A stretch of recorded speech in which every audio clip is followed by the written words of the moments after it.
წარმოიდგენია ძალიან იდეალური.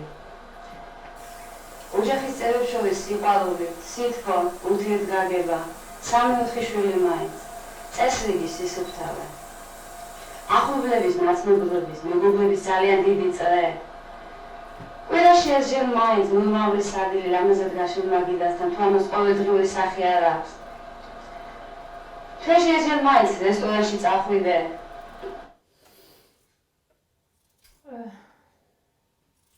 ძალიან გვიან გავთხოვდი. ასე რომ ვთქვათ, ჩვენს რეგიონში ეს არის გამონაკლისი შემთხვევა, ჩემიც. ანუ ჩვენთან უმეტესობა ფიქრობს, რომ ქალი ადრეულ ასაკში უნდა გათხოვდეს, უნდა შექმნას ოჯახი. მე არ ჩქარობდი არც დედა ჩემი მაჩქარებთ არავინ.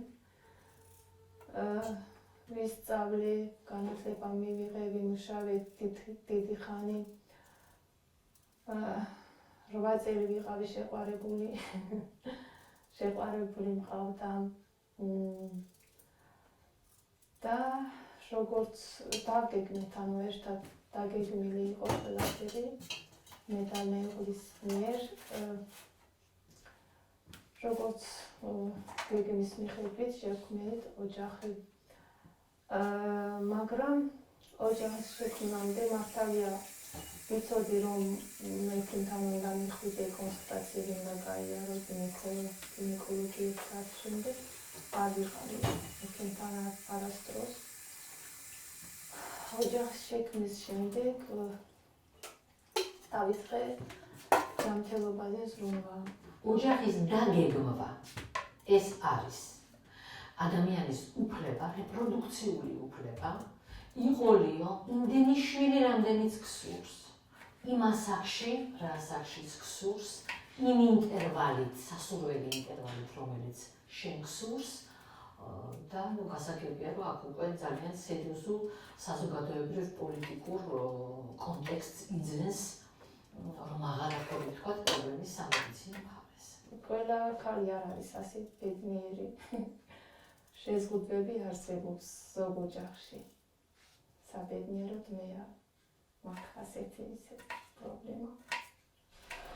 ძნელია წარმოიდგინო ქალი და მეუღლების დირექტორი და მას ქალის გარდა ვერც ვერავინ გაიაზრებს უკეთესად.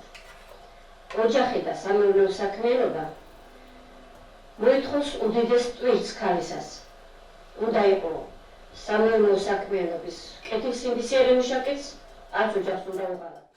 ამ ბოლო ხანებში შეინიშნება ტენდენცია ქალების სოციალურად და საზოგადოებრივად გააქტიურებით და საკმაოდ ზრუნვით კარიერაზე. ახლა ამაზე ერთის მხრივ არაფერი ცუდი ამაში არ არის და შესაბამისად ურსულობის გადავადება. თუ გადავადება გსურს, ეს ნიშნავს, რომ რაღაც ალტერნატიული საშუალება უნდა გქონდეს და ეს არის კონტრაცეფციის და ოჯახის დაგეგმვის საშუალებები და მეთოდები, რომ ჯანსაღად და სასურველ დროს გადაავადო. რა თქმა უნდა, ეს აუცილებელია, მაგრამ არ შემიძლია როგორც რეპროდუქტოლოგმა ხაზი არ გაუსვა იმას, რომ გარდა კარიერაზე ზრუნვისა, ქალებმაც იმაზე უნდა იზრუნონ, რომ საკვერცხის საათი ტიკტიკებს ტრეინინგების და საპირისპიროს და ამიტომ 35 წლამდე მაინც მოახერხონ თავისი რეპროდუქციული გეგმების რეალიზება. ან ნაწილი ხალხი, როგორც ეს თქვა, სხვა ცივილურ სამყაროში იქცევა და როგორც კურსად დახვდებოდნენ, გაყინონ თავის რეპროდუქციული პოტენციალი იმისთვის, რომ მათთვის სასურველ დროს ეს მოახერხონ.